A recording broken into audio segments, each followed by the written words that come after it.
Good morning, students. Today, let us study Andrews PV isotherms of carbon dioxide. Okay. The Andrews studied pressure-volume relationship of carbon dioxide at a series of temperatures. The isotherms of carbon dioxide determined by him at different temperatures are shown in the diagram. Okay. So this is the graphical representation of Andrews PV isotherms.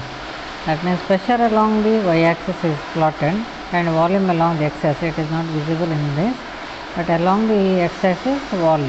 Okay, and the curve obtained is of this type. Now consider the isotherm at temperature 13.1 degrees Celsius. Okay, this is the temperature. So consider this isotherm at this temperature. The point A represents carbon dioxide in the gaseous state. Okay. On increasing the pressure, its volume decreases as indicated by AB. Okay. So B is not visible here. Okay. So as you increase the pressure, the volume decreases as indicated by AB. Okay. At B, liquefaction of the gas begins. So at B, what happens? Liquefaction of the gas begins. Okay. And thereafter a rapid decrease in volume takes place at the same pressure. So at the same pressure there will be rapid decrease in volume. You can see the horizontal line here, that means rapid decrease in volume takes place.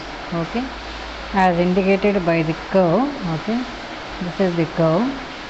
So there will be rapid as pressure on increasing the pressure, volume decreases as indicated by the curve AB. This is the curve. At B, liquefaction starts. There will be a rapid decrease in the volume. This is the decrease in volume. Okay, at the same pressure. So pressure remains constant.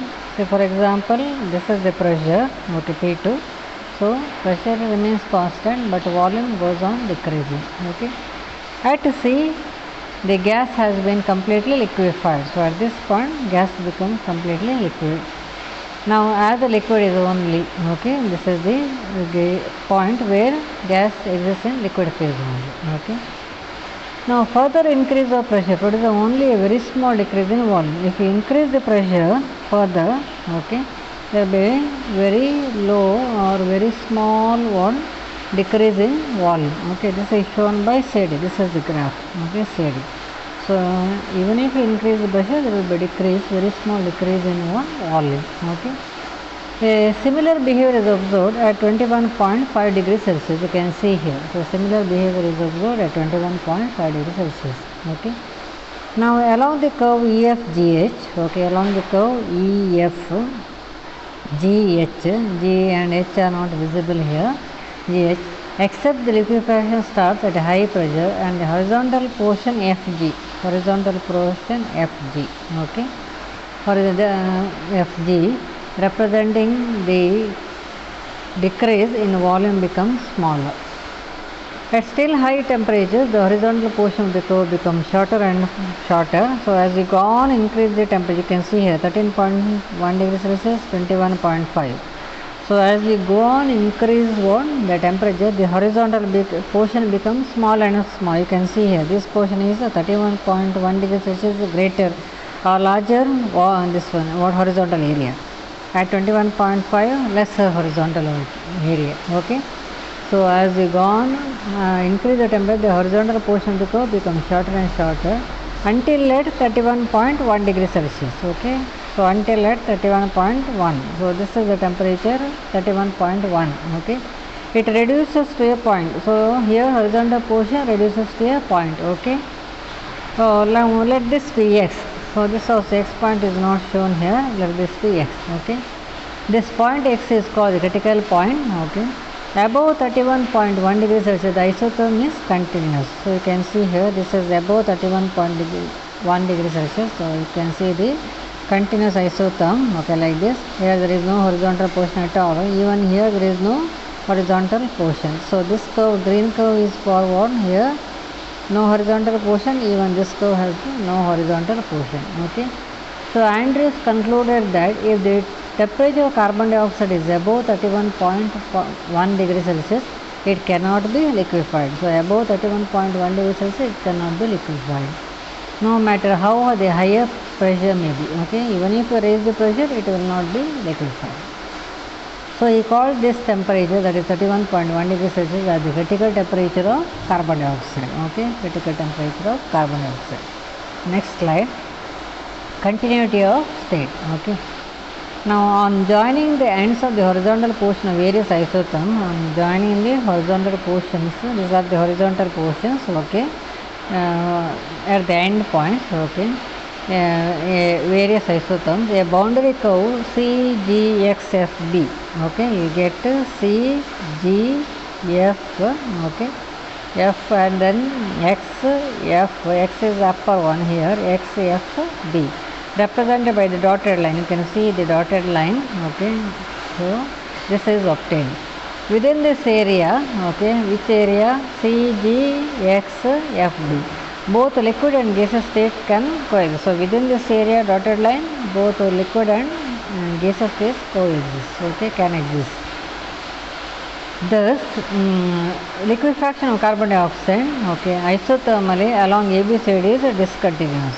Okay, that is, there exists a stage during liquefaction when more than one phase exists. So above this curve on, more than one phase, okay, here exists. Now suppose a certain volume of carbon dioxide is represented by the X, so represented by X on the 13.1, so X on the 13.1 degrees Celsius isotherm is heated at constant volume to a temperature at which its pressure increases to point Y.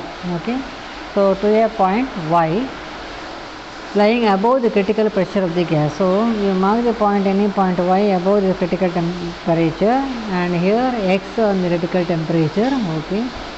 Now keeping the pressure constant, suppose the gas is cooled, the volume decreases along the path YZ. So volume decreases along the path YZ. Okay. So you can see here Y. So the pressure will decrease along the path, okay, YZ. At Z, carbon dioxide exists as liquid. At Z, what happens? Z, this is the point. At Z, carbon dioxide exists as what? Liquid. Okay. Now, during this transition from gas X to liquid, so here there exists as what? Gaseous phase. Okay. And liquid Z. Okay, liquid Z along the path XYZ. There has never been more than one phase present at any time. So this process of transition from gaseous state to liquid state is what? Continuous, and is referred to as what? Continuity of state. Okay. Now process of transition from gaseous state to liquid state is regarded as continuous, or it is referred to as continuity of state. Okay. Next slide. Now Van der Waals equation and critical constant. So how to derive Van der Waals equation and which are the critical constants? Okay. Now Van der Waals equation for 1 mole of a real gas is given by, okay, which is the Van der Waals equation for 1 mole of a real gas, T plus A by V squared, V minus V is equal to RT. Let this be equation 1. Okay.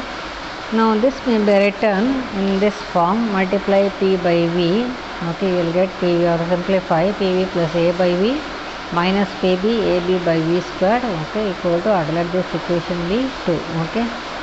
Now multiplying the entire equation by V squared by P. Okay, V squared by P, what we get? V cube plus AV by P minus BV squared minus AB by P is equal to RT V squared by P. Okay.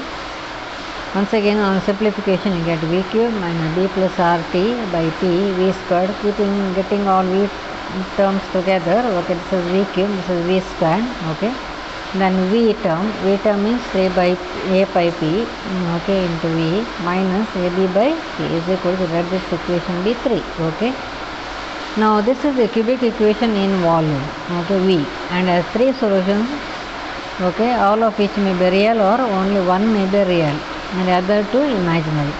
If at constant temperature the values of V are plotted, okay, against P, so as constant temperature the values of pressure plotted against what?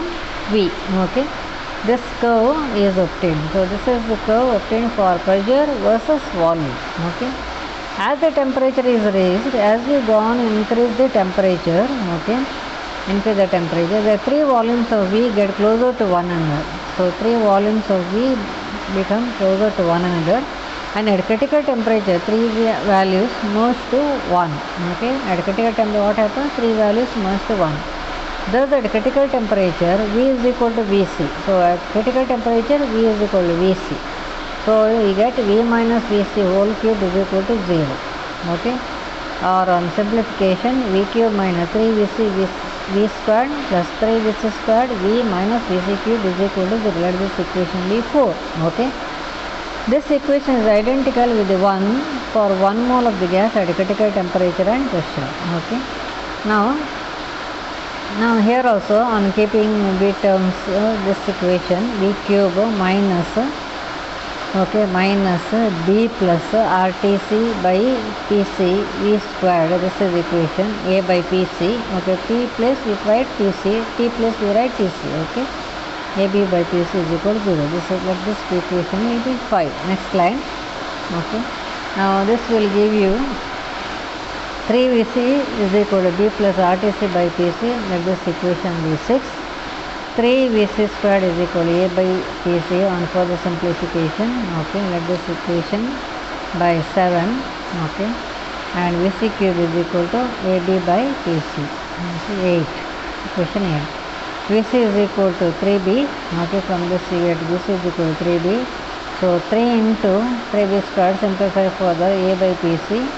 That implies PC is equal to A by 27b. So we will get the value by substituting Vc is equal to 3b. You will get the value of PC. Okay. Then TC value you will get it as 8A by 27 RB. Okay. Now the principle of corresponding states. Now what is the principle of corresponding states?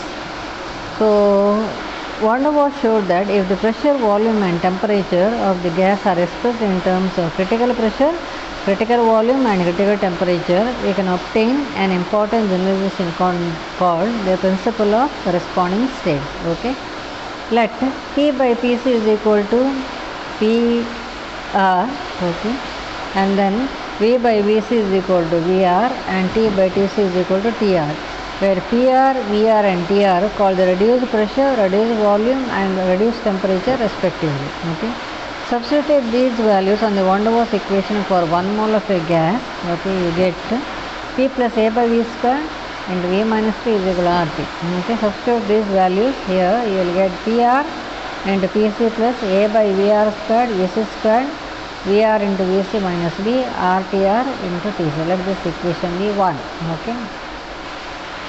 Now substitute the values of PC, Vc and Tc in terms of Van der Waals constants from equation 1. In equation 1 you get PR into A by 27b squared plus A by VR squared into 3b squared into VR into 3b minus b, which is equal to R into TR into TA by 27 RB. Or on further simplification, PR plus 3 by VR squared 3VR minus 1 into 8 into TR. Okay. So this equation involves neither R nor what the Van der Waals constant A and B. So this equation, that means this equation does not contain the terms A and B. What are these A and B? These are Van der Waals constants. Okay, this equation does not contain these Van der Waals constants. Hence it is a general equation applicable to all substances. So this is the general equation applicable to all substances. Thus, if two or more substances have the same reduced pressure and the same reduced temperature, okay, they have the same reduced volume. That's the meaning. If two or more substances have got same reduced temperature and have got the same reduced pressure, they will have the same reduced volume. So this statement is known as principle of corresponding states. Okay. So this principle is called what? Principle of corresponding states. So if two or more substances have the same reduced temperature and same reduced pressure, they have the same reduced volume. So this statement is called principle of corresponding states. Okay. So please go through all the slides and derivation. Okay, this derivation I am going to do once again when the offline classes start. Okay, so please go through it. Any difficulty, please contact me. Alright, thank you.